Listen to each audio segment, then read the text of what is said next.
very sexy to. Ganyan yan, oh. Naka-criss-cross yan sa ano. Pero maganda talaga to, mga madam. Ayan, siya pang XL to.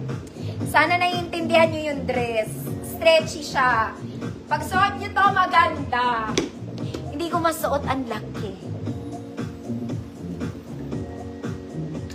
Pero pilitin natin. XL kasi to, mga mami.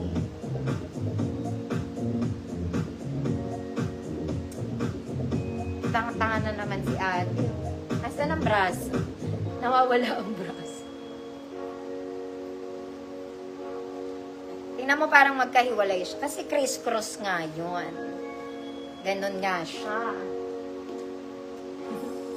Teka lang, mga auntie. Maganda. Mama Amy, Namoro. Yours na, Mama Amy. Wait lang po.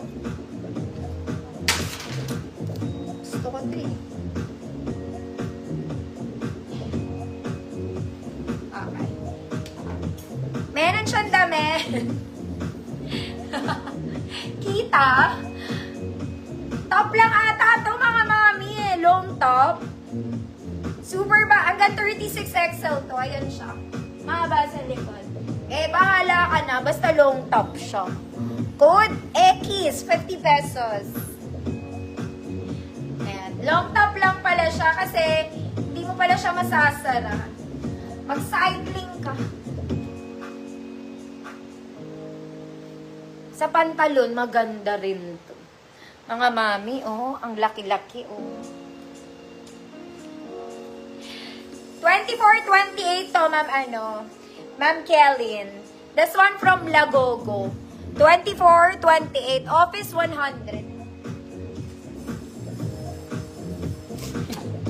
Ekis. Ekis, girl. Ma'am Cecile, yours.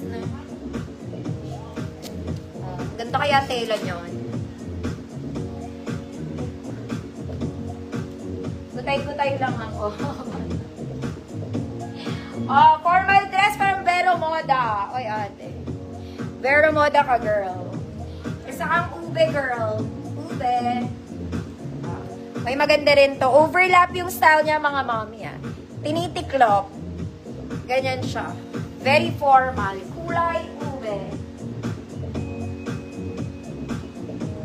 Kahit ganon, small siya ang tag, pero ang bewang niya 28. 28 ang bewang neto, mga mami. Weird. Oh, code ube. Code ube. 50 na lang, ate. Ma'am Michelle, visible po.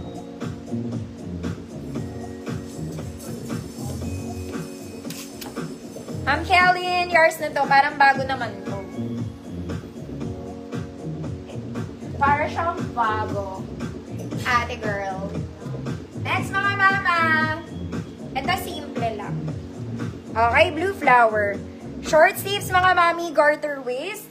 May ruffle sa ilalim. Okay, small semi-med. Blue flower, 50 pesos. Blue flower, 50 pesos. Ube, Ma'am Dejam, yours na po.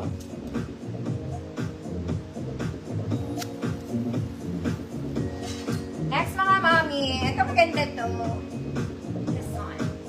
Okay, garter din ang bewang neto, mga mami. May garter sleeves. Small med. Hood. Kulay. Kulay 100. Small med. Blue flower. Uy, Ma'am Bridget. Yours na po. Nalano. 50 pesos. Next, ito type ko to, mga mami. This one is nice. Nice ka dyan. T-shirt yung ibabaw. Color cream. Brown stripes yung katawan. Medium size, mga mami. Pwede yan sa small. Brown stripes. 100 pesos. Kulay. Ma'am Kelly, and yours na.